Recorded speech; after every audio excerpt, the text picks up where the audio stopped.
আজকের পর্বে আমাদের ৩ নম্বর প্রশ্ন, একটি ছাত্রাবাসে ২০০ জন ছাত্রের ১২০ দিনের খাবার মজুদ আছে। এবার বলেছে ৩০ দিন পরে ২০ জন ছাত্র ছাত্রাবাস ছেড়ে চলে গেল, অবশিষ্ট খাদ্যে তাদের আর কতদিন চলবে? তো এরকম প্রশ্নে আমাদেরকে বুঝতে হবে যে একদিকে আমাদের ছাত্র সংখ্যাটাকে বলেছে আর একদিকে হচ্ছে দিন সংখ্যাটাকে উল্লেখ করতে হবে। তো এই যে ছাত্র সংখ্যা আমাদেরকে বলেছিল হচ্ছে ২০০ জন ছাত্র, সেজন্য আমরা ছাত্রের এখানে ২০০ লিখে নিলাম। এবার ২০০ জন ছাত্রের খাবার মজুদ ছিল ১২০ দিনের, কিন্তু তারা ৩০ দিন খেয়ে ফেলেছে, তাহলে তাদের আর কিন্তু খাবার মজুদ আছে হচ্ছে ৯০ দিনের।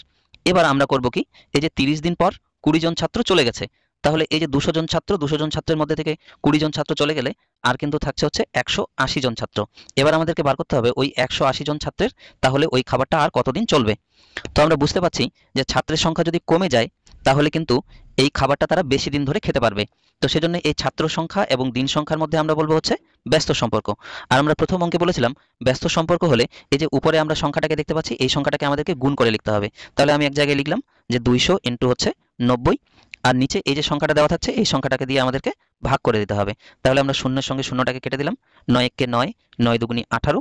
এবার ২ দিয়ে যদি আমি এটাকে ২০০টাকে কেটে দিই তাহলে আমরা পাচ্ছি হচ্ছে ১০০।